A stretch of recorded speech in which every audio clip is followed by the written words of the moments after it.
All right, folks. Good night to you. Good morning. Good afternoon. Good evening. Whenever it is you tune in. Hope all is going well. It's been a good change of pace since you've last seen us live.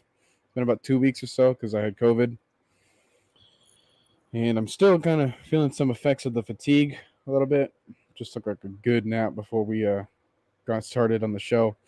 So we have the part two to our fantasy players list, and this is going to be from 50 to 1. A couple weeks ago, we talked about from 100 to 51, and the way that I was doing it was that we were having it 10 teams of 10 rounds, so that each team would have like their own interest in player selections and whatnot, and when they would choose a player to add to the team. So we can take a look at the entire list as a team or just as a whole, however way we want to spin it, but we're going to discuss who's on the list from here moving forward. Now, there's still a couple of names that you might be able to see from the later rounds that you might want to have a conversation about. Hey, if you're here, you can join the conversation live with us, and we can talk about any sort of changes. Changes that you want to see made to the list. But other than that, this is kind of what we finalized on. This is what we feel good about. This is mostly based off of like our confidence level as to like when we can feel comfortable with drafting a certain player, maybe like above a certain someone too. So just to kind of get an idea of how we went this route the way we did. So starting off at number 50, Trey, what are your thoughts on Darren Waller? Kind of like the perfect spot for him since he is kind of with Devontae Adams now, Hunter Renfro, and then you still have Josh Jacobs in the back, so it's kind of like a wide range of weapons. But I do expect him to still make some fantasy production as usual. Not as much as last year since he was like basically the number one, but like around I say like 10 to 12 points a game a week be pretty solid for me. Yeah, tight ends last year in terms of fantasy rankings, they didn't get a whole lot of love. Only two tight ends made the list in terms of like just overall fantasy points. And they're obviously going to be a lot higher on the list than Mark Andrews and Travis Kelsey. But it's just interesting because of like, you know, you have George Kittle that didn't make the list. You have Kyle Pitts that didn't make the list. You have obviously Darren Waller that didn't make the list. You have Dalton Schultz that didn't make the list. You have a couple of other people that like you need to be surprised that it's like, okay, well, how come they didn't score as many points? Well, sometimes they didn't get as much targets. So now we're in a Raider situation where it's like, yeah, he's an amazing target, but he's one target in a team that has like 4 or 5 great ones. So someone's got to be the outlier here, and I think it might weirdly be him. So moving on to 49, Jalen Hurts. A bit weird to see his name on a list like this, but he's productive in fantasy. I'll say that much about his career so far. What would you say? It's like an underdog. I mean, I can kind of blame the weapons he had around him for the lack of fantasy production. I do expect a little bit more with AJ and Devontae there. And what is it, 4 year Dallas got hurt for? That was 2018, right? Around that time, yeah. Yeah, so yeah, about 4 or 5 year Dallas Goddard, maybe Miles Sanders for 8, Although 12 Kenneth weeks. Gainwell was getting A lot starting more. reps so far. Yeah. God, I won him so much last year. But not to get on that. But yeah, I do kind of expect a little bit more. I wouldn't be surprised if he cracks like the top 10, top 5 in fantasy points for quarterbacks, just because that Nick Sirianni scheme is kind of like a more pass heavy, like deep ball scheme, so that a lot more touchdowns, a lot more big plays. So I do expect that from him, but I don't expect him to be like the number one or number two quarterback in fantasy, unless he just has a MVP type year. Then it have to be, but top 10, top 15, good enough for me. Yeah, we got to figure out how much of that was largely due to their schedule because they had an entire winning record while not beating a single opponent over 500. True. So They also how did get whooped the how did first. those yards and how did that production come for him? Yeah, he also did get beaten senseless by the Bucks the first week. So Ugh. not go there. DK Metcalf. I would have wanted to put him higher, but yeah, this whole Geno Smith and Drew Lock situation kind of dampers him a little bit, and it dampened Tyler Lockett completely to the point where I don't even know if I put him back on the list. Shoot, I mean, like, you can't really be mad. I'm glad he got his big bucks before the downfall starts, but I don't know how you can go from Russell Wilson to Drew Lock and still expect the same thing. I mean, Drew Lock isn't the worst quarterback, but it's just his decision making. His decision making is like terrible. Well, remember, it's probably Geno Smith that's winning the reps right now. Oh yeah. What happened at that Saints game? 13-10, they ended up losing that game. Yeah, I don't expect. I'm surprised he was able to crack the top 50. Now that I really went in full depth about that, I'm surprised we put him in the top 50. I mean, he's too talented to not get the ball. That is true. It's like sure, his quarterback may stop him at some times, but I don't think the scheme will. I know they might go more run heavy, but that might suit his advantage. Yeah, help him out more so than the Tyler Lockett. His play action is more of a Tyler Lockett thing because he does those deep play action balls, but now with Drew Lock in there or Geno Smith, and both of them not having the biggest arm talent as Russell Wilson, kind of does open more up for him, or like over the middle with these little 5-10 yard comebacks and all of that. So I could see it, but it's just not as much as he had last year. No, which is why he's knocked down significantly from what his production was last year. I think he was like a top 10 or top 15 player at least. I would have last year I would have picked him like top 10, top 15 first round. This year it's like a middle of the pack second, maybe early third. Here I haven't kicked out the late fourth, so we'll see how it goes. James Conner, another one that had a surprisingly great season. I'm gonna give him the benefit of the doubt and say that he can not so much replicate it, but at least catch that lightning in a bottle again.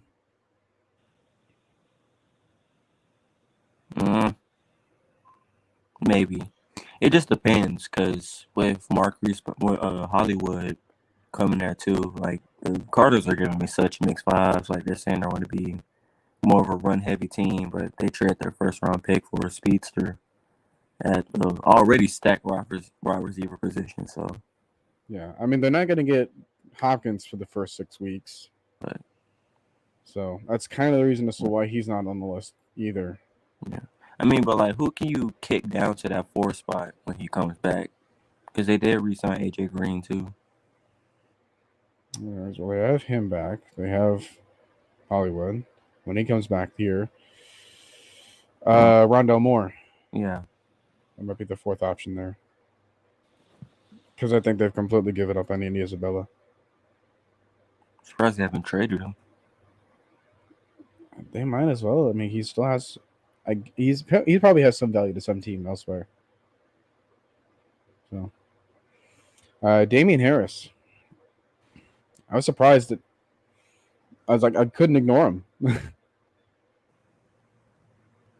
Alabama man. Gotta support the Bama boys, but I mean, let's see. I think we kind of underrated him just a little bit because it is a second-year Mac Jones. But then again, you never know. They may lean more towards the pass this year with how the defense kind of took some shots, especially in the secondary, and them trying to score quickly. But then again, the old line did get a little worse. So, I mean, I say 46 is perfect for him, but I wouldn't be surprised if he was drafted a bit higher in some other leagues. Oh, sure. It's all about how much do you know about the Patriots' workload distribution?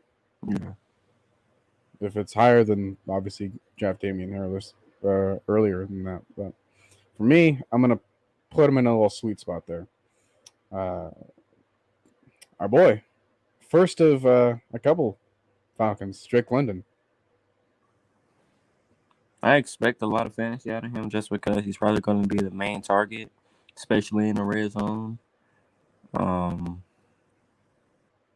mean, like, let's see, because you have fantasy God over there with CP. Of course, you know he's going to put up a lot of fantasy points. KP, you don't really know since, the only having one touchdown last year. I do expect more, but still kind of a little on the edge about that. But I think he's the highest rookie on here, right? So I can remember that. Or the second highest, is it? He's definitely the highest receiver. Yeah. I know that one. So, I mean, yeah, I do expect him to kind of have that between that 45, 40 range around there. Unless somebody just totally reached for him and took him in like the third, I'd be surprised if he wasn't drafted around this area right here. I mean, given his training camp updates so far, like him battling against AJ Terrell and giving him a run for his money, like we saw how dominant AJ Terrell was last year against all of his opponents, and he's almost giving AJ Terrell fits, and he is just getting started. Literally, what, his third, fourth day out, basically? Yeah. So that is insane. Like the amount of competition that we've had so far has been astounding, but it's been long overdue. Yeah. And I think that, this will pay dividends like we're going to see here and like we're going to see later on. Just above him, though, Allen Robinson. Someone that I totally remembered when making this list. Definitely. I'm just not thinking like Cooper Kupp, Allen Robinson, Cam Akers, and Matthew Stafford's canon. Yeah, Van Jefferson as well. Yeah, Van Jefferson too. I can't believe. Oh yeah, and Tyler Higbee. And Tutu Atwell, if that swings a bell. I forgot he was on the team. He's so thin where I wouldn't blame you. He's basically a two-dimensional character. I don't know why they drafted him so high either. I mean, it was like you already got a speedster on the team, but hey, it is what it is. The Rams can do them. Allen Robinson, though. Now, if this was like 2018, I'd probably say put him in like the top 15, but he's had a down year, then another down year, then an injury-riddled year, and I think it's only eclipsed 1,000 yards once out of the last 3 years. Or twice. I don't know. I know he did have an injury-riddled year last year, though, so kind of like another perfect spot right here. Yeah, it's like I want to give him the benefit of the doubt. If he starts all 17 games, he is definitely around, like, this is probably going to be his floor if he starts every game. Yeah. His ceiling, I say, I wouldn't go too high because, he still has Cooper Kupp on the team. But I wouldn't go too low to, like, it's where his ceiling's 30. But I'd say his ceiling probably, like, between that 25-20 range. Right. Just above him for now is Keenan Allen. Number one wide receiver, according to the depth chart for the Chargers, but he is second to Mike Williams in terms of fantasy production. And I don't know why this happens, but this happens. I mean, it's really not even close. Like, it's not? No, like Mike Williams is like a top 10 fantasy player overall last year, and Keenan Allen landed like in the 70s. I mean, Keenan's never really been the biggest fantasy guy, but 60 spot difference or like 60-65 spot difference isn't really the place you want to aim for, if you know what I mean. Yeah. So now I'm gonna give him. Again, I'm giving a lot of these folks a benefit of the doubt because I think that obviously, like, they're really good players. You're in the top 50. You made it. You're that guy. You are dang near elite in your category in multiple ways. So I just have to give him that to start off with, and then I'd rather be disappointed by where he lands lower than this than be like surprised because this is honestly my expectation of him at this point. I mean, I do kind of expect a bounce back year because last year was really counted as one of those down years. I don't think he had 1,000 yards for the first time in like 4 or 5 years, something like that. So I do expect a bounce back year, but with them liking a lot more of this deep threat stuff and Mike Williams being kind of like that deep ball guy, you do kind of have to expect a little dip, not just in his fantasy production, but in his production too. Possibly. I'm willing to take that risk, though. Yeah. Speaking of which, Deontay Johnson. Now, the quarterback room for the Steelers has been... It's crazy. Even Mason Rudolph can like legitimately win the starting spot, I've heard. And it's like, you have 3 quarterbacks in contention to be the starter. All 3 like we have 2, but that's fine because they're basically the same player. And they're basically in different stages of their career. But you have Mitch Trubisky, Mason Rudolph, and Kenny Pickett. And your first round quarterback from this year's draft is starting with the 3rd team. Yeah, not the best hope you can have in a guy. I mean, but that being said, yeah, Deontay Johnson, he proved himself last year after having a really disappointing season the year before, like leading the league in drops, and then came right around. It's like, hey, I bought hands now, so great now news. Let me use them. Now, because I know that there's a lot of Steelers fans, some that watch the live, ours, Mike's, and all that. So I'm gonna say this: I love Deontay Johnson. I think he is, with a little more work, a borderline top 15, top 10 wide receiver. But there's always a but with him. But the quarterback room is like the biggest concern with me. You have the MVP, the first and only MVP. You have the guy that got a helmet slapped across his face, and then fake slide. The guy that got the fake slide banned after the day after the game. So I'm not really that confident. Plus, your O-line is still kind of it's okay. I'll say that. What can I say? That's the nicest thing right now. I'm just gonna say this right now. Do not be surprised if Deontay Johnson has another down year. I wouldn't even really say it's on him. I just say it's on the quarterbacks and the production from there. Yeah, and also like you have to push George Pickens to play a role. You have to push Chase Claypool to really kind of master his role, and then you have Najee and Freemuth. Oh yeah, Firemouth, Najee, like they're gonna get the ball. Like you have weapons, But you have no quarterback. You need that O line to help your quarterback. That's also in development. And until we really get that situated, like I know that you're gonna be fine as long as Mike Tomlin's your coach. You're gonna be fine as long as Brian Flores is somewhere on that coaching staff because he's gonna, do wonders for that defense, especially the linebacker group. So I'm not too worried about the rest of the team, but that has to all complement itself in the results of like one of your top players in what should be Deontay Johnson. If not him, then Najee Harris for sure. So I'm going to put you here for now because I think that talent-wise, yeah, you're here. You're right around this upper echelon. But situation-wise, you're right there with DK Metcalf. Like you have to overcome your situation. So if you can do that, then congratulations, you're like a top 20 player now.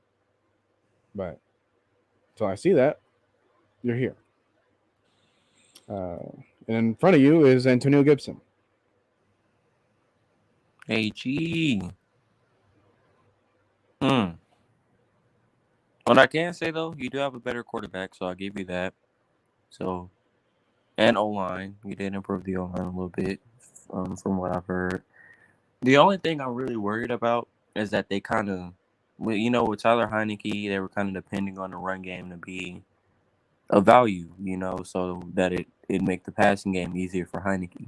Now that you have a bit of an upgrade with Carson Wentz, I'm kind of worried that he's going to kind of go more towards the pass game because you have Curtis Samuel coming back, of course, Scary Terry. Why can I never remember any of their wide receivers? Jahan Dotson. Jahan Dotson, yeah, just got. You have Deomi Brown, someone they drafted last year. You have Cam Sims, The tight end. Logan Thomas. Yeah, Logan Thomas. Their other one, Ricky Seals-Jones, I think he left for another team. I think he did. I think like Jacksonville or something. Yeah, something like that. But yeah, I'm kind of like, because you've noticed like they're taking a lot more of these dynamic threats in the pass game. And it's kind of worrying me. And then who was it that was running back to last year? J.D.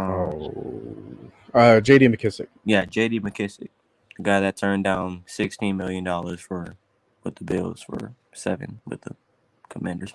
Let's not get on that, but yeah, it's just like a lot of weapons, an improved base. I wouldn't say improved, but an improved passing game now, and an improved O-line. I'm just like, I know he's gonna have a productive season. I just don't know if he's going to have as a productive season if the coaches want to go to the pass game a lot more. Yeah, it's a real possibility. Their schedule is going to be something that you really have to pay attention to because I think that they can compete with a lot of teams on their schedule. Yeah. If they really put it all together. Now, I think that Antonio Gibson might have to be the catalyst for that sometimes to really get a few wins out of some teams for a surprise. But they definitely have a shot. So I will say that much as far as just like keeping him relevant during the season. So moving on to 40 through 31. Since you're going to get spoilers, let's just kind of go through the list here. 40, A.J. Brown. 39, Jaylen Waddle. 38, C.D. Lamb. 37, Ezekiel Elliott. 36, A.J. Dillon. 35, Michael Pittman Jr. 34, Hunter Renfro. 33, George Kittle. 32, Kyle Pitts. And 31, Dalvin Cook. So we want to start off with here. Big play, AJ. So Dylan then, right? Let's get. Yeah. So with AJ, I kind of say you do have an improved quarterback because I don't think Jalen Hurts would throw 3 INTs in the beginning of the game, at half, and at the end of a game in a playoff game. But I wouldn't say it's the biggest improvement. It's just a more younger, hungrier quarterback, if you know what I'm saying. Now you are paired with basically another number 1 wide receiver. That's basically what you were gonna have if y'all. Well, not really, because I can't really compare Calvin to Julio, but it's like that 1A, 1B thing to know where you have to kind of give both of them their touches, and you have to make sure both are fed. And then you also have Jalen Reagor if he decides to show up and not have a whole bunch of drops. Still got Dallas Goedert. And maybe even Kenneth Gainwell and Miles Sanders. So you have all of those weapons. Plus I wouldn't say I'd say Jalen Hurts has improved from last year. But this offense is really starting to remind me of the Seahawks. I was thinking about that. Like that 20 what would you say? I'd say like 2016-17 offense. Possibly. I just know that, well, even if you want to include like the recent offense of like last year or something, like AJ can play the role of DK, Devontae Smith can play the role of Tyler Lockett, Jalen Reagor could probably play the role of like what do they have there? Like Moore, forgot his last name. I forgot his first name. It was like DJ Moore or something. No, it's not Yeah, DJ Moore. yeah. But there was some more that played for them, but signed with someone else. But yeah, you had your comp. Or no, actually, I was probably D. Eskridge, honestly. Then you had your complimentary backs. You had your tight end that was, kind of its role player. Although if you ask PFF, like Dallas Goedert's a lord and savior of that team to the point where he's considered better than Jamar Chase, but who's to say? But yeah, he can definitely get you the tough yards, is what I'm getting at. He's going to get you the tough yards. He's going to get you the that fight for the end zone when you get close. So I can see that in his game, and just to really complement the other side of Dante Smith, kind of clearing some coverage away, making him possibly even more open than before, which being able to blow the top off the defense. Yeah, that alone is just kind of scary to think about. So if you are an Eagles fan, like, bro, get yourself some Eagles players, because they really can't fail. If they do, it have to be either because of injuries or the team just didn't fit. But there's no way this team doesn't fit. I mean, you already have the run game. Y'all were running the ball well last year. You have the top 10, top 15 tight end. You got your big body top 10 wide receiver, and then you got your deep threat out. That slim Reaper type guy. He's nearly a top 10 wide receiver in himself. So it's like if you fail, there's no way you can fail. Like if you fail, this is just that's crazy. There's just really no way you can. There's no way you can at least not make the wild card. I'm expecting y'all to win the division, but there's no way y'all can at least make the wild card. Yeah. Speaking of another team that might make the wild card, just based off their receiving core alone, Jaylen Waddle. Jaylen Waffle, another Bama boy. I also love him off of Madden because he's a cheat code. Man, this is another team that you just can't fail. I mean, y'all have too much talent, and I like when I say too much, I mean too much talent on both sides of the ball to fail. And then you have two fantasy monsters, especially Reek. We know what he does. Well, he'll come up later in the show, but Jalen Waddle. I mean, I won't be surprised if he gets more fantasy points just because he doesn't have to face the number one corner anymore. But there are some teams like us that have that Casey Hayward, AJ Terrell type duo, but it's not a lot. Just some. No, I don't really see that in their division. Yeah. I mean, could you say Tre'Davious White and Kyer Elam? Possibly with Elam, but we'll have to see. Yeah. Same thing with like who's it gonna be, like Sauce Gardner and Bryce Hall for the Jets. Yeah. Who's gonna be who's in New England? Because now that J.C. Jackson left, I don't know who they cornerbacks. I think it's still Jalen Mills is still there, right? Think so. Yeah, I think he's the one now.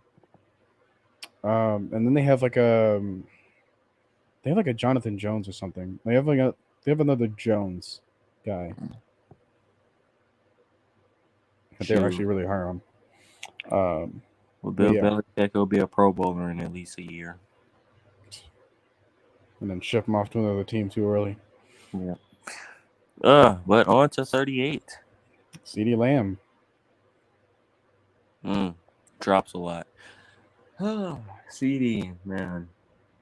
I don't want to hate on you because I hate the Cowboys and my dad's a Cowboys fan, so that doesn't really help. But CeeDee, now he is going to be the number one receiver now. A lot of Cowboys fans have been saying he should have been their number one last year. Don't want to have another Calvin Ridley situation. Just saying. Just saying. Breaks. But for real, you guys don't know what you're getting into. But yeah, I mean, he has the weapons around him. He has the quarterback. The O-line is a question mark now, surprisingly.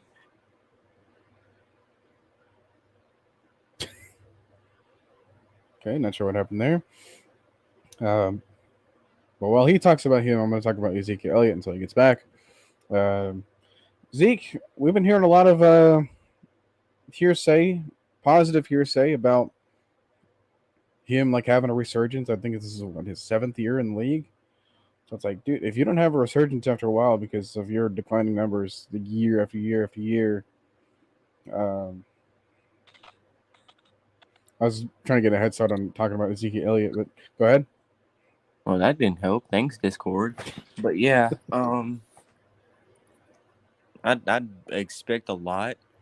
I just don't want to have even though I hate the Cowboys, I just don't want them to have another Calvin Ridley situation because that's not really the best thing to have. But yeah, on to Zeke. Yeah, I was saying like we have a lot of positive hearsay about him like having a resurgence after 7th year in the league, and it's like, yeah, dude, you better at this point. Like, come on, dude.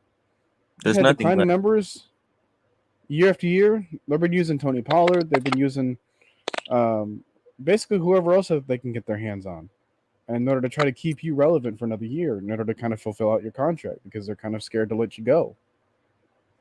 So you have no choice but to show out, and you have to be the focal point more so than CD in order to justify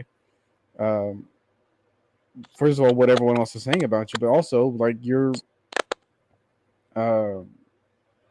just your placement among these other running backs. People have been so easy to try to put him in the top, like Saquon Barkley. Like they've been like people are so easy to kind of put him up there, and I'm like, but like, why? Like he's still productive. Like yeah. I'm not putting him here for no reason. Like he's still like 37 out of how many players in the league. So I obviously still trust him.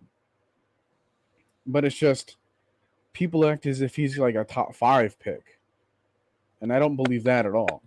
I think that this is actually his ceiling, really. 2016, maybe. 17, heck, maybe even 17. Top 5, top 10. The problem, even 2017, he had that 6-game suspension. Yeah. The problem with Zeke that I have, it's not his running ability, because I know he's a very hard, tough runner. He gets you those tough yards, those 5 to 8 yards that you may need on a carry. He gets you those. The problem with me is these fumbling issues that he's had since really COVID year. I don't know where it's came from, but ever since 2020, maybe towards the end of 2019, he's had these fumbling issues. And I think I keep forgetting where I got the stat from. But in the past 3 years, he's top 5 in fumbles. And that's just like that. I don't know. It's just not clicking with me. Because I can't see. Yeah, I just can't. I can't see it for some reason. It's tough to feed a man when you got a hole in your spoon. For real. Which is why he's not even as good as the second option for Green Bay, which is A.J. Dillon. A.J. Dillon is surprising me because I think he also cracked the top 100 in terms of fantasy production last year, just based off of his red zone touchdowns alone. So that's where I think he's going to thrive.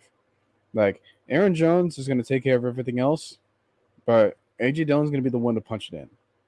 So who do I think could have more rushing touchdowns by the end of the season? I'd put my money on A.J. Dillon if I had money to give away. But yeah, I'm that confident in his ability to be right here with everyone else as far as production. So I can get him early. And if you have him and Aaron Jones together on the same team, that is quite the duo. So I'm going to try to do it. Yeah, because the Packers, they have to rely on the run game a little bit more. And they have the people to do it. So they just need to do it. Got the O line too. Exactly. You have Bakhtiari. You have Elton Jenkins. You have some other surprise pieces at least. I can't remember anyone else, but I know that they're not bad. They're definitely better than who we I know they're have. decent. I know they're decent. Let's say that. Yeah, I mean, well, those two guys I mentioned are like top of their position Yeah, already. So top 10, top 5. AJ Dillon, for the thing about AJ Dillon is he's gonna get his touches, especially in the red zone. He's like a red zone beast. It's like kind of like, and it's not just like in the run game, like in the pass game too. Pop him out for a screen, 5-yard ends and digs and all of those. Like he can line up in the backfield and run these little flat routes. Like that's the thing that helps with him. And then his ability to break tackles, gain these extra yards, and just make that extra leap is like really the thing that separates him from Zeke. Like other than the fumble issues, he doesn't really have any fumble issues of none at all that I've seen in the past 2 years. But no, it's kind of like that. How we're doing it this year, having Tyler Algier be the big body guy, and then having a guy like Damien Williams and Cordell being those spread guys out of the backfield, yeah, really compliment each other. I'm actually thinking back to our DVD days, Dunn, Vic, and Duckett. Yeah. Eddie Dillon can definitely be a role of TJ Duckett, and TJ Duckett was like fifth all among the top 5 in rushing touchdowns for the Falcons all time, which is surprising considering he wasn't here forever. What, about 4 or 5 years, I think? He was drafted high in like 2002, and then just a few years later, I remember him in Seattle. But moving on to Michael Pittman Jr. Now, if you're as any high on the Colts as Trey's profile is, then you know that Michael Pittman is going to be a good, solid. Like he's going to kick everything off in terms of the passing game. Like you have Alec Pierce there, but Michael Pittman was the number 1 guy last year, had a breakout season, and now he can definitely have another breakout season with a better quarterback throwing him the ball. By the way, quick, I wouldn't say shout out because it's not positive, but Alex Rollins, popular among the film study groups for YouTube. Earlier this morning, he put out a video. It was like having some issues in Indy, and he's like, the Colts are like a raging whirlwind of mediocrity, and was like having the entire focus on Matt Ryan. I was like, really now? So you go back and you watch that entire video, and you realize that he doesn't really have a whole lot of negative things to say about him. As a matter of fact, he will actually show you like the amount of times where Matt Ryan had to save the Falcons from the play call, from the routes run, from the pass rush, from like just his regular film study. And it's like, you're going to say all of this, and then you're going to backtrack by having like, well, this is not how you run an organization because, like how can you have all these different quarterbacks in all these different years consecutively? Like that's not good. And it's like, well, first off, are you missing the fact that they have the best running back in the game?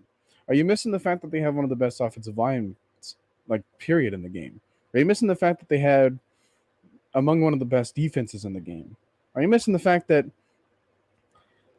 everything leading up to this point was like 2 retirings out of those guys? Like obviously Luck retired on them abruptly. You had Phillip Rivers that retired on them early. Then you had Jacoby Brissett which was a placeholder, and then you had Carson Wentz, which was, it was like a experimental deal, and he got you to the spot where you would want a good quarterback to take you as far as like a playoff seeding, but he didn't finish the job. Now you have the guy that can finish the job. So what is not Like, what is there to worry about? And on top of that, the Colts' schedule is one of the easiest schedules I've ever seen this year. I think they literally only face like 5 playoff teams, maybe. And even then, like the division, like you have Houston that has to prove themselves. You have Jacksonville that has to prove themselves. You have Tennessee that has to prove themselves again. Which now, like the Colts, like just straight up have a better roster than them at this point. Like it's not even close. Most Pro Bowlers from last year, and you added a couple more just to be sure. Like, guys, it's not even close. So it's like where Michael Pittman comes in all this is he's the number 1 wide receiver here. So he's the top guy there until Alec Pierce or maybe like Jelani Woods take some extra receptions from him in like the red zone or whatever. But he's definitely gonna get you the yards. And Matt Ryan still has enough power in his arm in order to sling it intermediate, which is what the Colts specialize in. And what they were trying to have him do was focus on checkdowns. Matt Ryan loves checkdowns because of his film studies. So, like, and if you want to talk about his deep ball, which he was completely wrong about, Alex Rollins was. He was completely wrong about his deep ball. He was like, man, I was looking at his film, and I don't see where he can be a good deep ball thrower. I was like, he was literally the best deep ball thrower, according to next-gen stats, and according to any other basic stats. And, yeah, you can see it on film a lot, dude. Like, did you not pay attention to the 49ers game? Did you not pay attention to the Dolphins game? Did you not pay attention to the Jets game? Did you not pay attention to the Saints game? You have heck, even Detroit. We didn't score a whole lot of points, but we had a couple of good deep passes there. And that's just to name a few right away. So it's like, dude, he's got more fight in his body than you would remember. And if you're going to talk about a 37-year-old quarterback that has previous attempts to the Super Bowl but didn't make it, but now is in a situation where he can, dude, that is literally just describing John Elway. So you can't tell me that there's a quarterback that is in his age range that can't make it there, because we have older examples of people, Brady, to lead a team to the Super Bowl. Shoot, didn't John win his first at 37? Exactly. Then the next year, right against us, the very next year. Of course, that was straight up Terrell Davis's world, and we were just living in it. But he was my God. Yeah, he was there. I mean, even if he doesn't have to, he does with this team, with the weapons he has around him, especially in the running game. He doesn't have to be the old 2018, 2016 Matt Ryan. He can literally just be a game manager, like the best game manager in the league. But we all know kind of what he was in 2017. But minus all those tipped interceptions. Shoot, I wouldn't even say all of those were. I wouldn't even say 80% of those were his fault. I'd say like 9 of those interceptions were tip balls, but not gonna get into that. It was so frustrating. Oh man, but it's like okay. Let's say he throws 25 touchdowns, 8 to 10 interceptions, but with Jonathan Taylor there, the improved weapons and the less turnovers that you have, which is more points, you're at best. I mean, at the least best you're at 10-7. At best, I really think they go 12-5 this year. To be honest, dude, I haven't penciled in this 14-3. I see them sweeping the division. I don't think anyone in their division comes even close to that. I don't really see anyone on their division other than maybe 3 or 4 teams that can legitimately dog them out. And that's if they just don't come to play. Like there should be no reason the Colts do not make at least the AFC championship. I'm saying this right now. There's no reason they should not at least make the AFC championship game. I mean, do you remember how they embarrassed Buffalo with just the running game? Yeah. Daniel came back on with Phillip Rivers that one time too. Like, that was just insane. All right. And obviously we're going to talk about Matt Ryan later. We're going to talk about Jonathan Taylor later. But Michael Pittman, yeah, get Colts players when you can is essentially what we're trying to say. Like I even have Jelani Woods like way down here, and I don't even know if he's predicted to be a starter. Like that's how much I trust this Colts offense. Yeah. It's either him or it's like Mo Alley Cox or whatever, but yeah. Either way, whoever's the starting tight end is for them, get him because obviously you've seen Matt Ryan with a lot of practice with his tight ends. Come on, it's a no-brainer. Speaking of a no-brainer, Hunter Renfro moving on to another team that is just like stacked. Right, we already talked about Darren Waller. Here comes the other one, the slot god. Hunter Renfro is literally the now version of Julian Edelman. Like this is the 2022 version of the Julian Edelman. Of course, without Tom Brady, but like he played. He's not the. Don't matter. Derek Carr's efficient enough. Dude, yeah, he's not the fastest. He's not the biggest. He's not the best 50-50 guy. But just his route running and his IQ, literally just, and his hands. I can say the catches he's made, bro, is incredible. But him in the slot, Darren Waller on the left or right, Devontae on the left or right, and then you put Jacobs in the backfield. Who's really stopping that offense? Yeah, he is the guy to grab if you couldn't get your hands on Cooper Kupp. Yeah. Because he's a definite 15 to 20 guy a week. I wish I kind of got him last year because last year a couple of occasions he went stupid on some of my teams.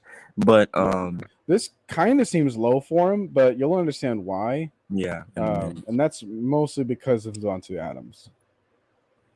Just because it wasn't Devontae in like the last year, right? Yeah, and you either put Renfro higher and then like completely drop Darren Waller off this list, or like Josh Jacobs off this list, which I don't think they're going to do, or you keep him right here and then like keep everyone else relevant. Yeah. So, yeah, this team's going to be really scary. So get Raiders players when you can. George Kittle. Now, he obviously we know the talent that he is, but for all 17 games, that's a Julio Jones, a tight end. That's the kicker, you know.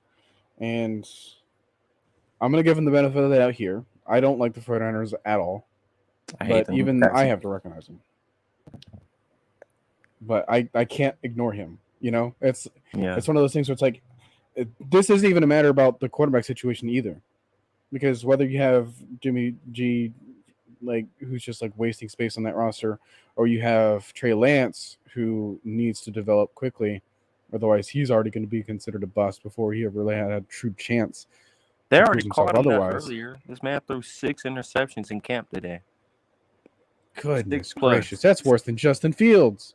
6+, my bad. 6+. Oh my God! No wonder why they're keeping that leech of a human and Jimmy G around. Yeah. Oh wait, no, that was yesterday. My bad. He threw like 4 or 5 today. He's been from what I've heard from 49ers camp, what people are posting. This dude has been absolutely terrible the past 3-4 days. It's embarrassing, kind of. It's like the 49ers defense are playing their little brother on rookie mode. Is what it feels like. It's like now. They don't even have a good secondary. Yeah, no, their secondary is garbo. You ain't got their corners are okay. Their safeties are terrible. The best part of that team is the front 7, literally, and you can't even make a. Yeah, I mean, you got Devos Samuel and Brandon Ayuk and George Kittle and Elijah Mitchell.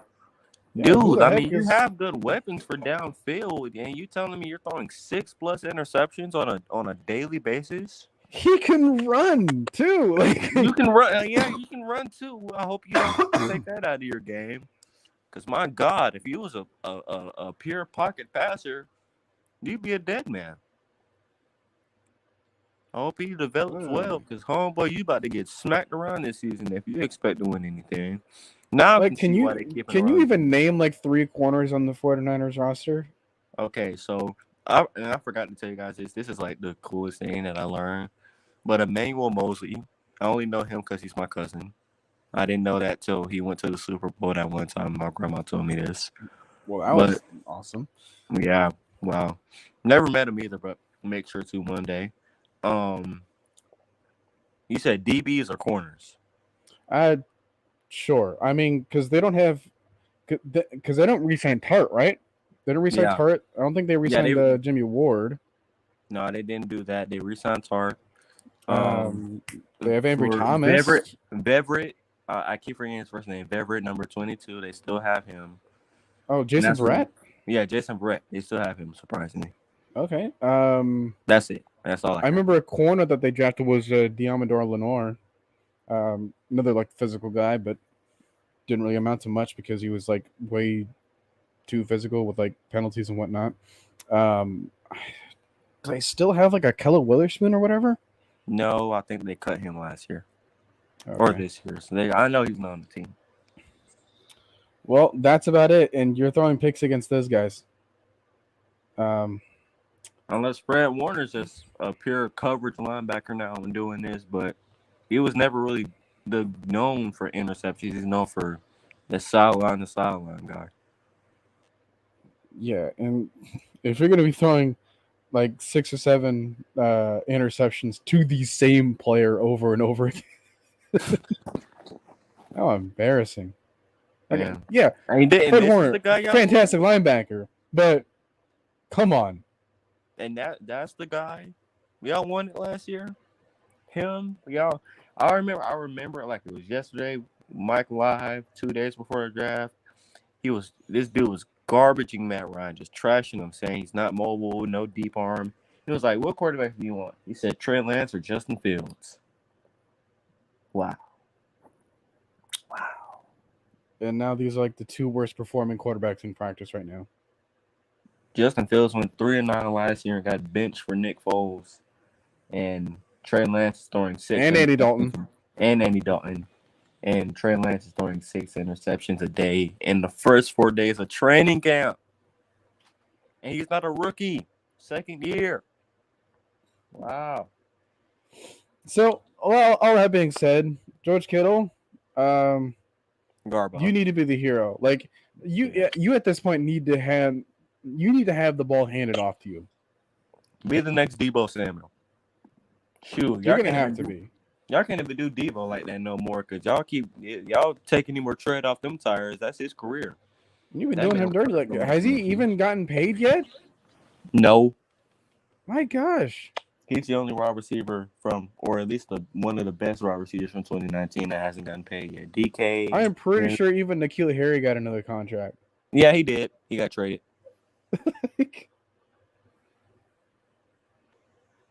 That is just sad. What isn't sad is the 4th pick, the pick right after Trey Lance in the draft, from the Kyle Pitts. Makes his selection so much more better in hindsight. Man.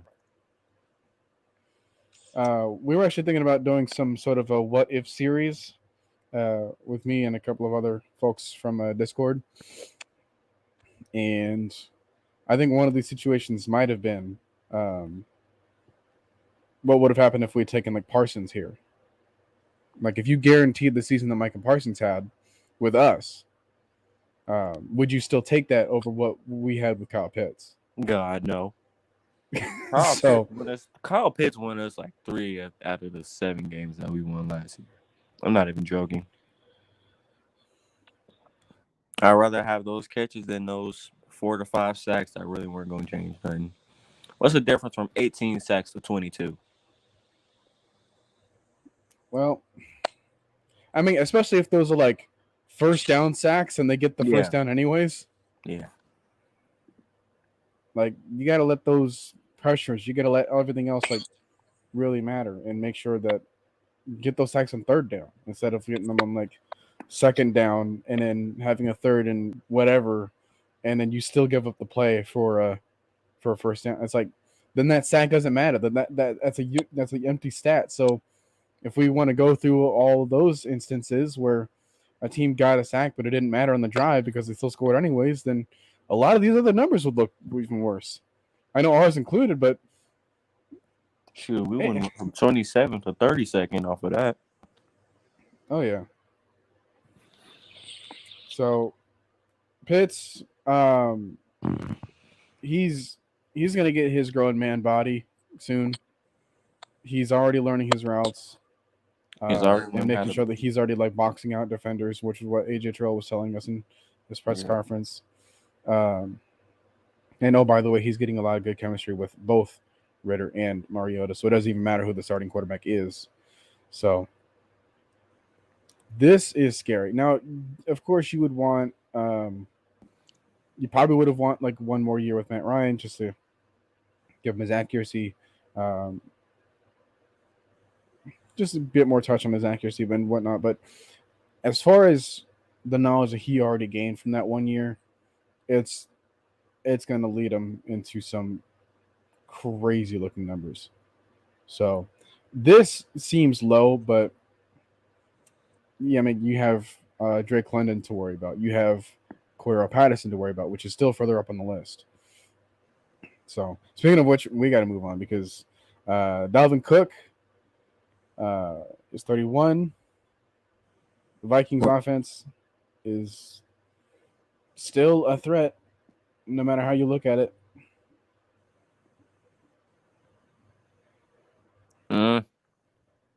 JJ, Dalvin, Adam, Kirk. I like it.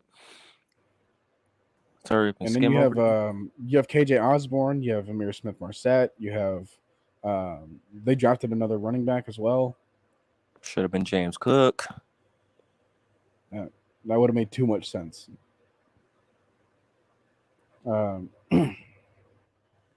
But moving on from 30 to 21, we have I'm Brady, Cordero Patterson, there you are, Najee Harris, Derek Carr, Mike Williams, Devos Samuel, Josh Jacobs, Russell Wilson, Patrick Mahomes, and Mike Evans. You'll have to see it. Now, Brady's going to make his way on this list no matter what. So, Patterson, how does he get affected here? Because it's more weapons. He's not relied on as much as he was last year. I mean, he literally is our Taysom Hill, like a gadget player. He's not the starting running back anymore. Thank God, because I need to see him not just in week 1 through 13. I need to see him at least through week 16, at least. Postseason, if we make it. But yeah, I think it's just a lot more weapons, a lot more chemistry with the head coach and the coaches now, and really just the age thing too. Him turning 31 doesn't really help. Yeah. He's still going to carve out a perfect role for him, and he's going to perfect that role. So I'm not worried about him at all. As far as like where do I place him though, it was a bit tricky. So I just decided to put him here. I think he's still a top 30 option. He could be higher, he could be lower, just because of the production of everyone else, which is why him and Kyle Pitts are so clumped up together. Because they can both take the reins right now, and I wouldn't be surprised. So that's where they land. Najee Harris, we already kind of talked about the Steelers offense, and I know that he got a lot of carries last time, but they're trying to lighten his load a little bit. That being said, I don't think they're going to lighten the load enough, so they're still going to rely on him heavily. Derek Carr, we already talked about the Raiders offense, so get yourself Derek Carr. He's in too perfect of a position to not be a productive quarterback for you, like a QB1. Mike Williams, we talked about him with Keenan Allen. He's the number one guy when it comes to fantasy, so I'd say you get your hands on him early and often. Devos Samuel, we kind of talked about the offense, but that being said,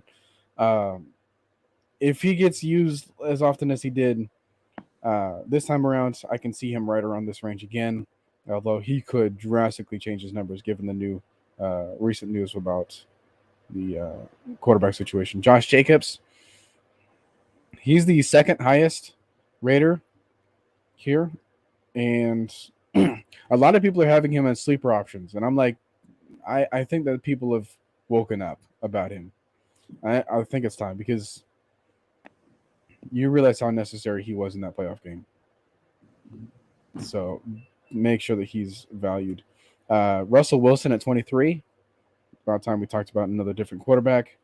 Denver also has another like favorable schedule, favorable wide receivers, favorable running back situation. So I don't see where he does anything wrong here. Patrick Mahomes at 22. This could surprise a lot of people here. But when you lose Tyreek Hill, you lose a big chunk of that offense. Now, you can still try to get that back with Sky Moore, but it's not a guarantee. Sky Moore and Tyreek Hill are two totally different players. So we'll see how that offense shifts around. One's the fastest player in the NFL. One's a rookie that's got some speed. On to the next.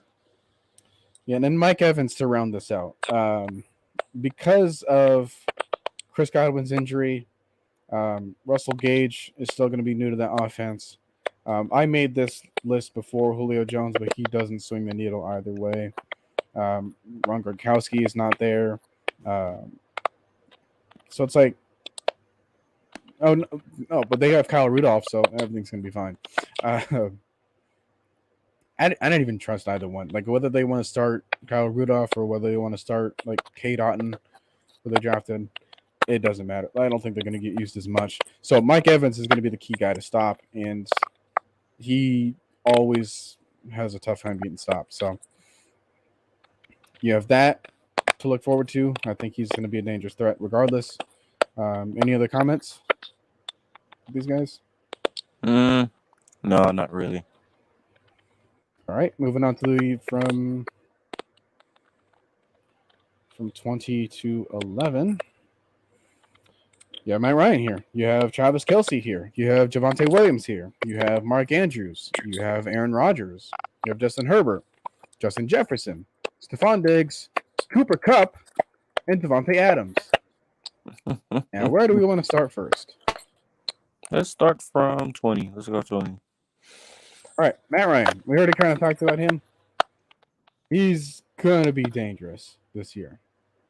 He has, like, in terms of people that can't fail, Matt Ryan's right up there. He's sort of like top 2 at his position as far as, like, perfect situations for him. And he's, like, changing up that entire, like, culture. Like, he's making their practices more efficient.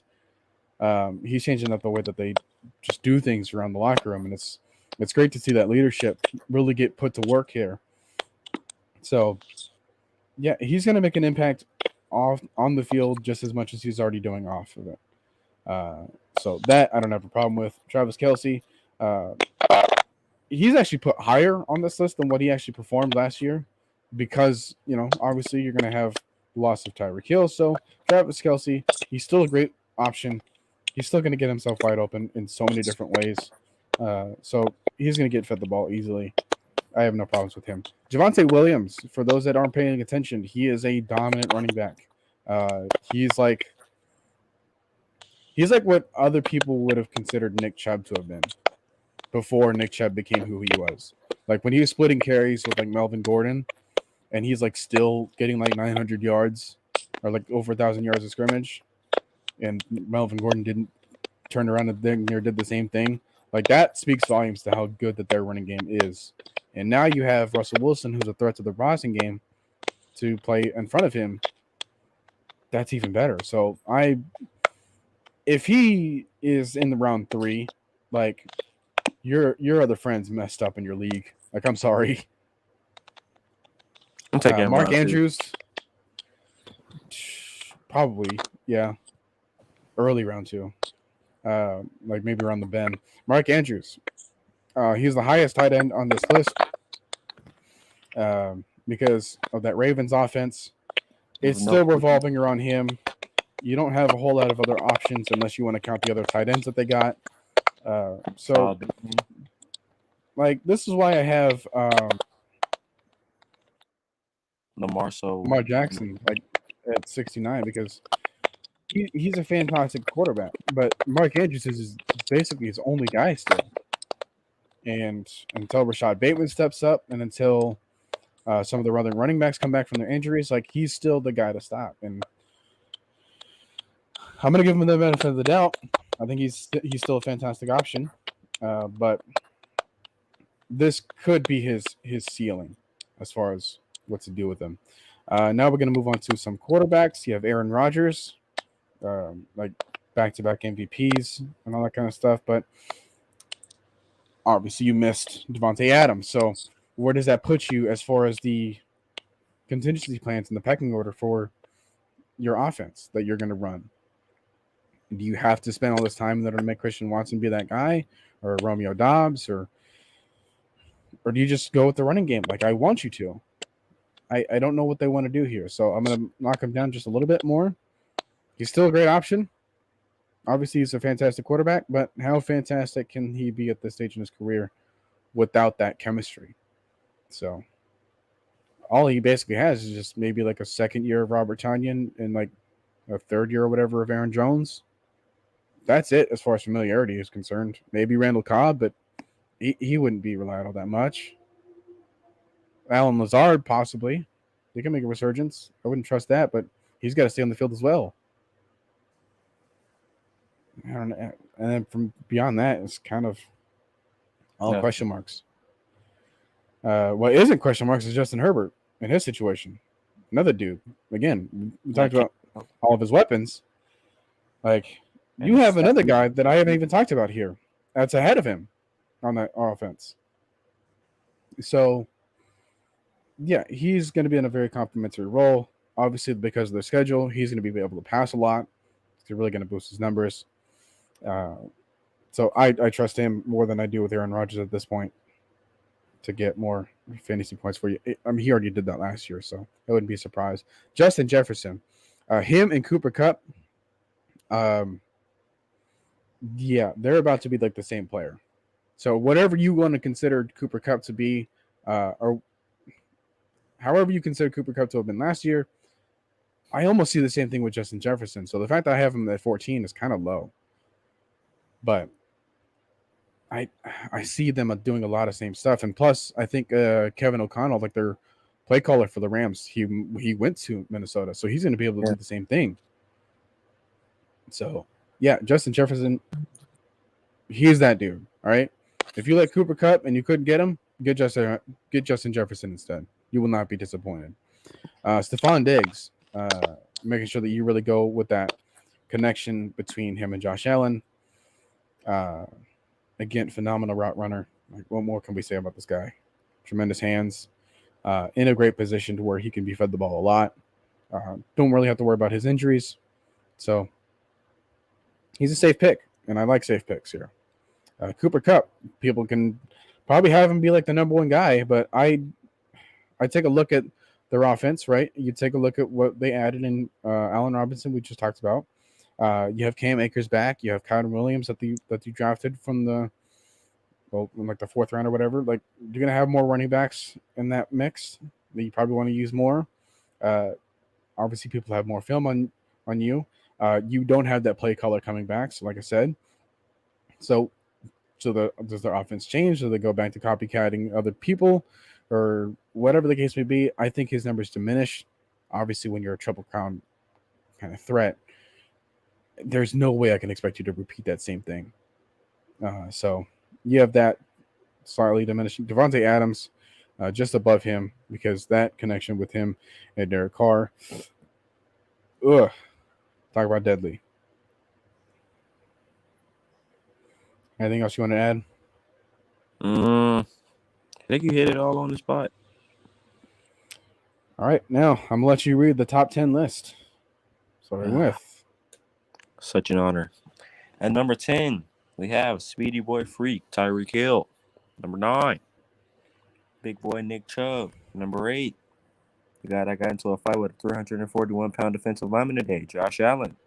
Number 7, I hurt my toe, Derrick Henry. Number 6, fantasy god, Austin Eckler. Number 5, AJ, Aaron Jones. Number 4, Joe. Dang it, I forgot to do that noise. Burrow. I'll do it later. Joe Shiesty. Joe Shiesty. Number 3, Joe Shiesty's partner in crime, Jamar Chase. Number 2, other partner in crime, Joe Mixon. And to top it all off at number 1, Matt Ryan's favorite toy next year, Jonathan Taylor. Yeah, if it isn't Naeem Hines already. But yeah, this is the list. Now, let's go back to Tyreek Hill a little bit because people are really down on him. And they're going to say, like, oh, well, he's going to get ruined because he's in Miami.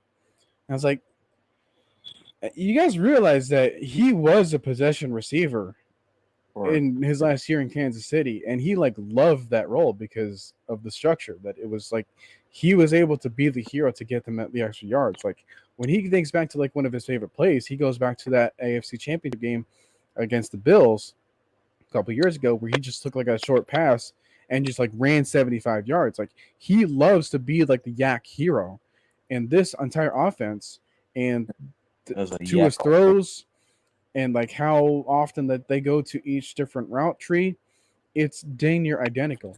And in some ways, it can probably shock you as to like how Tua actually beats him out in certain further throws for Patrick Mahomes as far as like how often they do it. So it's like you're not gonna get a failed version of Tyreek Hill. Yeah. I don't know where that stigma is coming from because he literally likes to be a possession wide receiver. And when you respect his deep threat ability, and when you respect Jaylen Waddle's deep threat ability on the other side of that, a lot of people are going to have to play off coverage, which means that you have like 9 yards like guaranteed right in front of you. And if you just make the man miss in front of you, that's like an extra like 15 yards. Shoot, but they speed, that's like an extra 20, 30 yards. Yeah, like, and that's, like 15, 20 yards with an excellent safety. Like, we have a bump. That is a touchdown. That is a terrible. I just find that to be like a terrible take.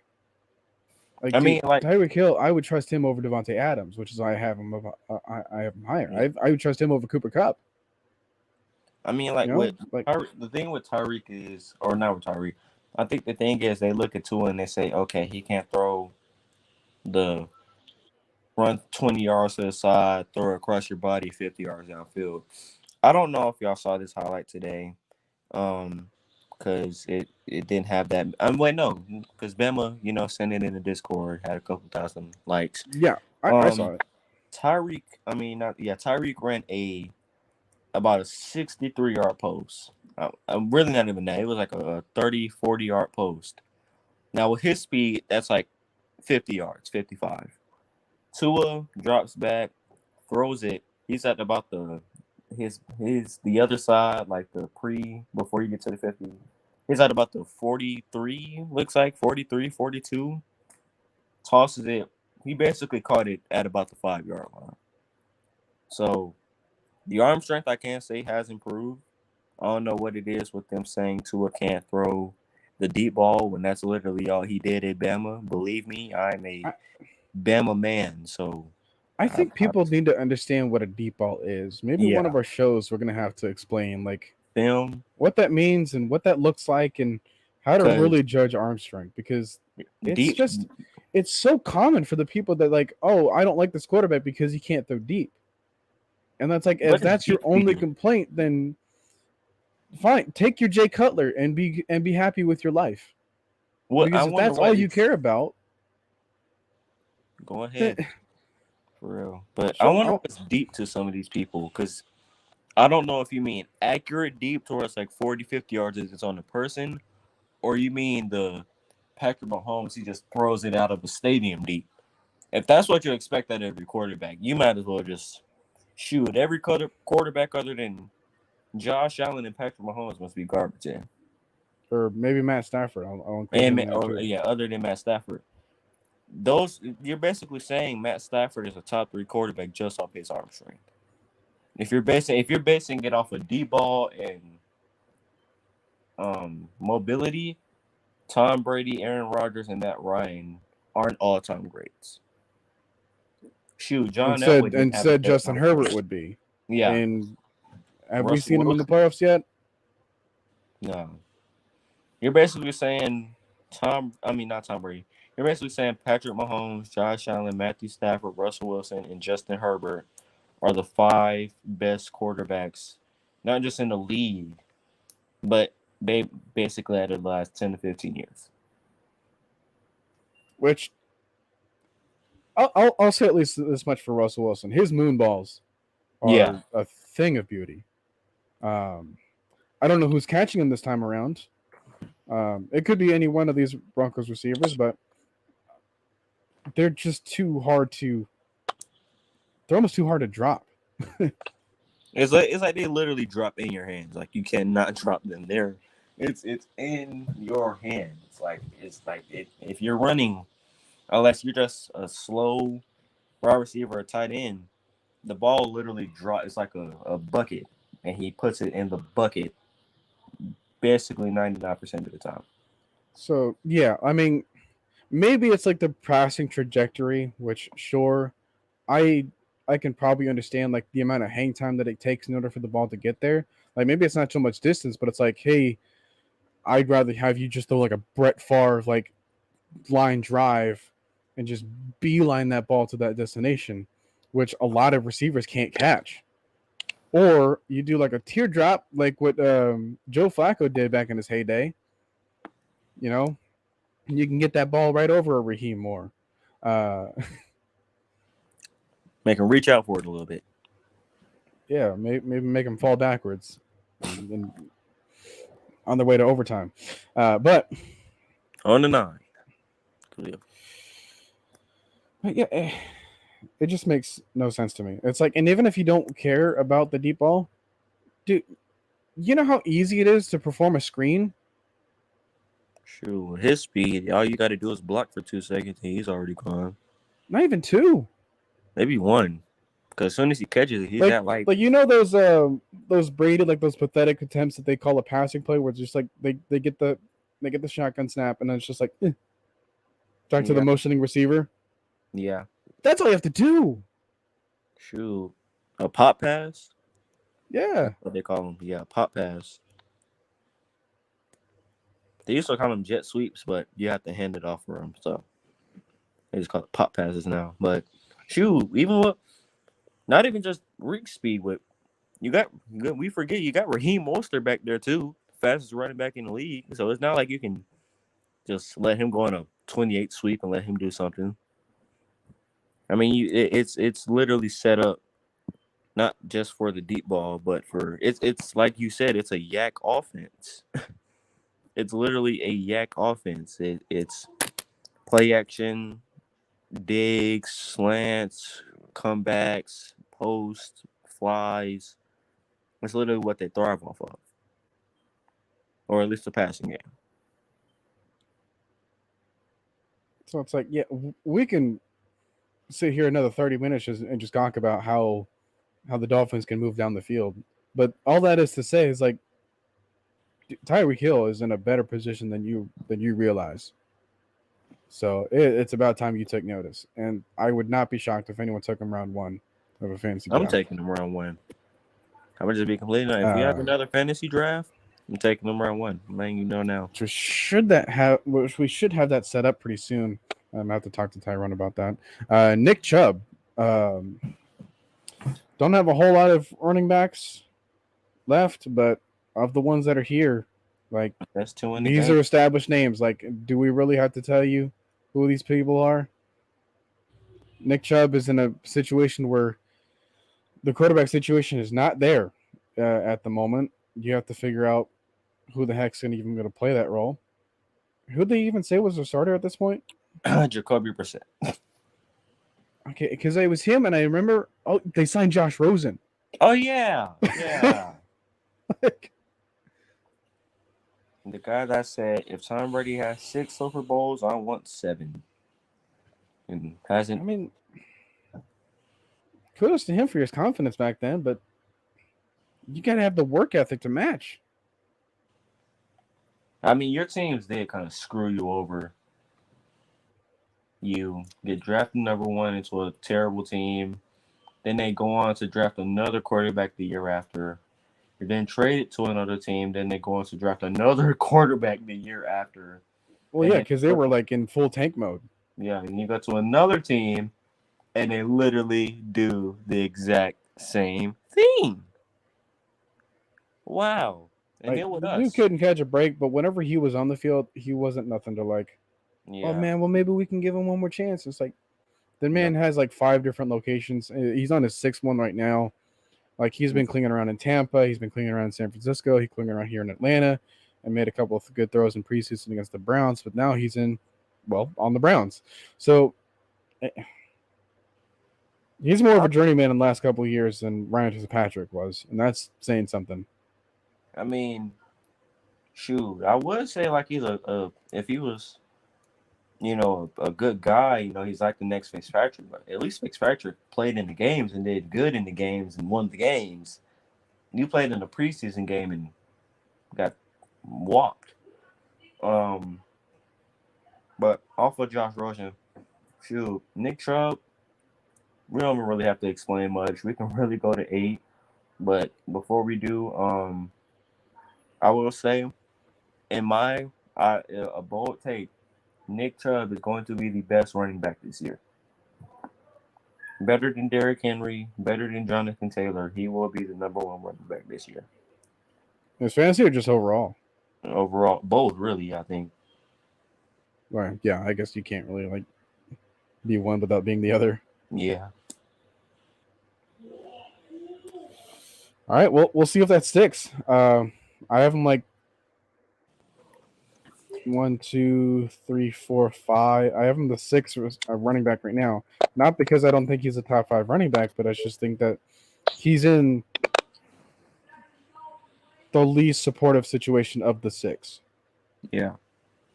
It's like you have Kareem Hunt to split carries with, probably some more running backs behind him in order to really kind of preserve his career. Then if you have Jacoby Brissett being your quarterback at the moment, then you're obviously not going to be like a leading in a whole lot of games in order for the running game to be relevant. So I'd say they have to be more pass happy, or at least try to use that defense in order to really keep them in the game so they can, try to implement the run more. But as far as Nick Chubb himself, like, I have no problems. There's literally no weakness with this game. But it's just I got to split hairs here, and this is just how I do it. Speaking of which, one of the last, I think like the 2nd highest quarterback still. He was the fantasy king last year, but now he drops to 8. Nothing really of his own fault, but I took a look at the schedule, and he was the first person that like really made me consider what everyone's schedule looked like overall. And when I found that out, I was like, my goodness, you have like 10 games that can go either way as far as like a win or a loss. And that's just dangerous for me. Just kind of going through like a defensive gauntlet like that. So I'm going to knock you down a couple of points there, but don't worry. You're still a fantastic option. You're still top 10. Like you're still number 2 in your position as far as the quarterbacks go. So I have nothing bad to say against you as far as that goes. Derrick Henry, if he goes back to full swing of things, this is where I think he would still land. I think they need to try to spend more time with them to try to make Treylon Burks work. Robert Woods fit in that offense. You have another couple of exciting pieces there, but they have to do something to keep Derrick Henry alive on the field for them. Because if they don't, then their entire offense might crumble. Their entire season crumbles. Yeah. I mean, let's look at their 2 starting wide receivers: 32-year-old Robert Woods and Treylon Burks. Who's coming off of an injury. Was coming off an ACL injury, yeah. But this was the team that was supposed to win the Super Bowl last year because they traded for a 32-year-old Julio Jones. You'd think they learned their lesson by now. At least they didn't trade a 2nd-round pick for him. I'll give them that. Yeah, like a second and a fourth. That fourth spot. I bet you that fourth comes in handy for us next year. Wasn't that fourth spot what we used to trade in order to get Arnold Lebakady? I thought we used last year fourth. Did we? Because I don't remember us having a 4th-round pick in last year. Yeah, we traded it. We traded it for the deal to get Ebiketie. But So I think that still got 4th-round pick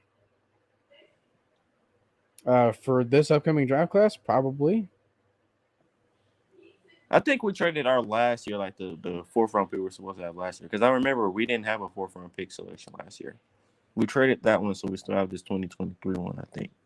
Yeah, I think we had like 3 5th-round picks. Yeah, Whatever, that was it. Yeah. I don't know. We'll have to go back and Yeah. take a look. But, yeah, Austin Eckler, he's the guy that it's like, I'm kind of surprised that you're still going to say Nick Chubb is better than, as far as like his production of the season. He's going to start every game, and he's going to dang near average like 100 scrimmage yards, maybe a touchdown, maybe a receiving touchdown as well. Like, again, he's in a perfect spot. He's already proved it. He was the second best running back in terms of fantasy last year, and everyone was like not paying attention to it because of Jonathan Taylor, which obviously we're going to pay respects to him by putting him at number 1. But Austin Eckler is right there. So if you want a running back and you feel like around this range, as far as like your draft positioning, Eckler's right there for the taking. And I would take him over, obviously.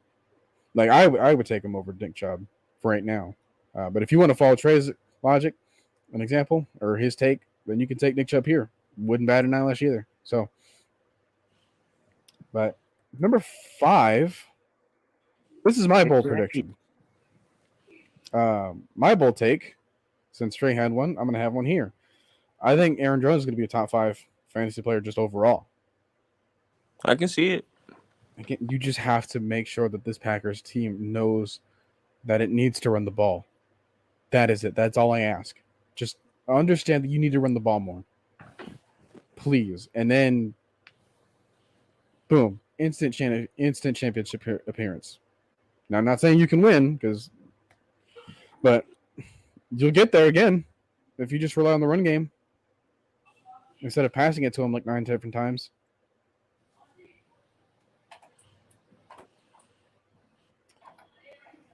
And now let's get to the Bengals trio in this particular order: Joe Burrow, Jamar Chase, and Joe Mixon. We don't really have to explain that 3. We really don't. But would you at least explain as to why I have Mixon above Okay. Jamar? Okay. So,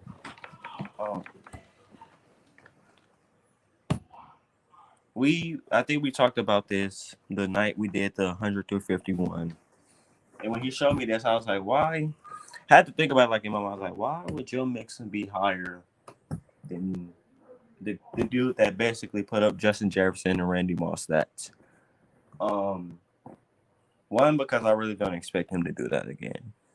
With a year 3 T. Higgins, with what is Tyler Boyd in year 6 now, 7? He's a sneaky long veteran. Yeah, I didn't even know he was in the league till like 2018. But yeah, you have an improved Tyler Boyd. Now they did lose CJ Uzomah.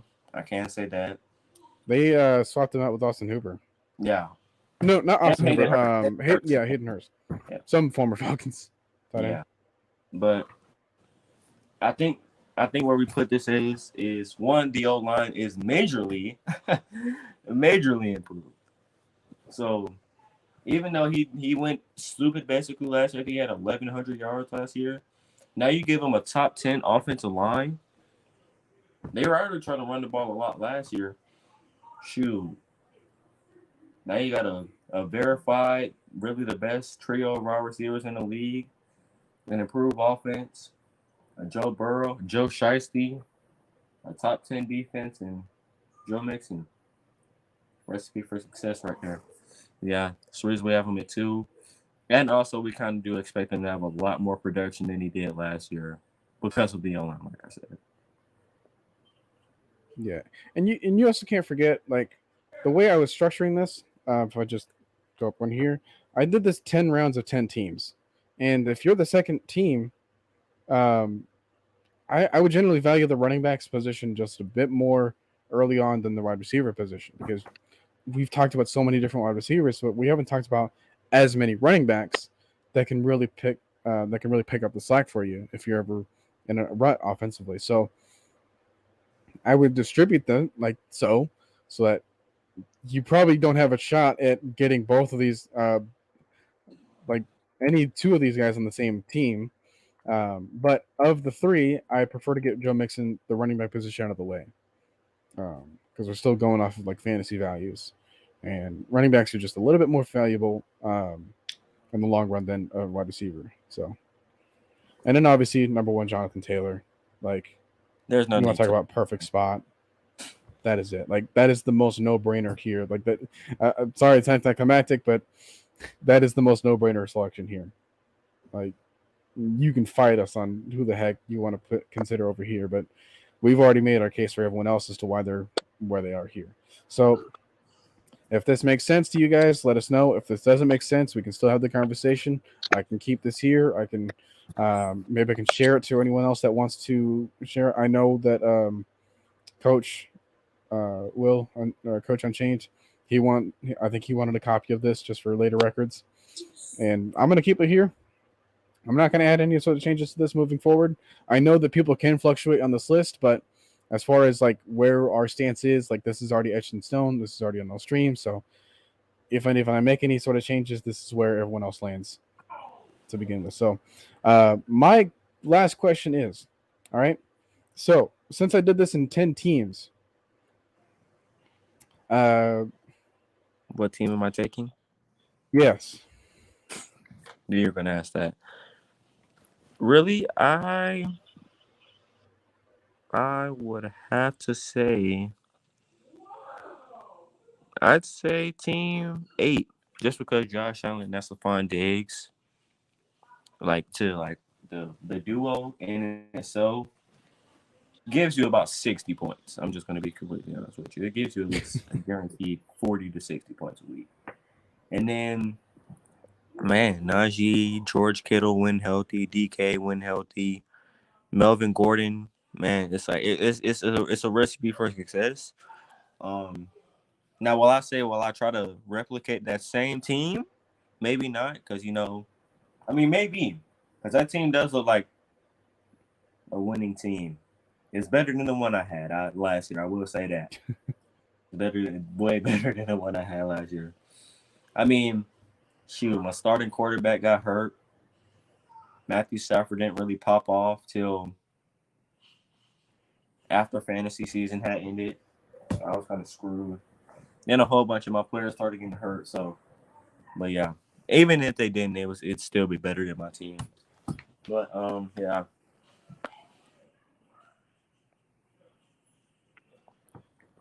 For me, it's really like these last 5 rounds, what we talked about the previous weeks that are really make or break it for me. I made sure that to like spread it out as evenly as I possibly could. So 5 of these teams have kickers, 5 of these teams have defenses. So get a good mixture of that one. So since teammate is on the board, I'm gonna say this belongs to Trey. Yeah, I think I might go just one ahead of you and go team 7. I think this is my selection because the connections here. Like you have Carr and Renfro, like what you want to do with Josh Allen and Stephon Diggs. And then just in case of a bye week or whatever, I have Dak Prescott and Dalton Schultz to kind of carry the slack. I have Justin Tucker as my kicker there.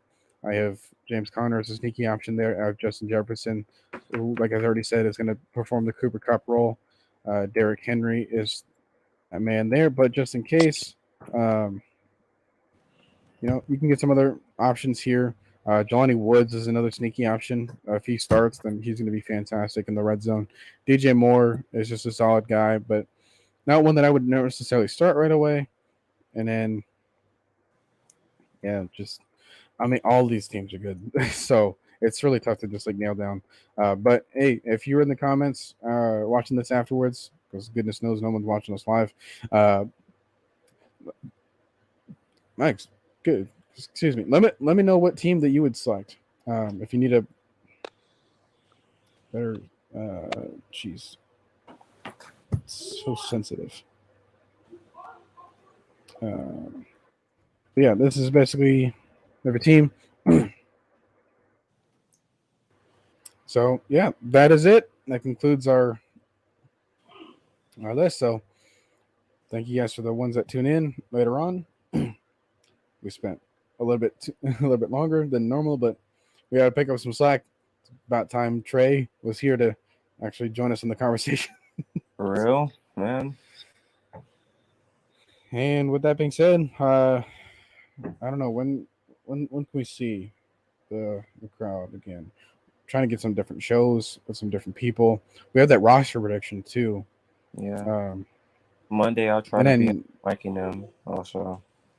And then you said the first preseason game, right?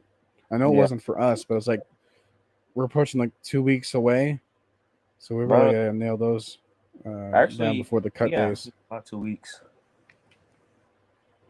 Really now, a month. We're a month away, like a literal month away from cut day to 53-man roster, and about a week and 11 days from our first game of the season, preseason. It's finally here, folks. Football is back. So, that being said, appreciate you guys and take care. See you next time. Peace out.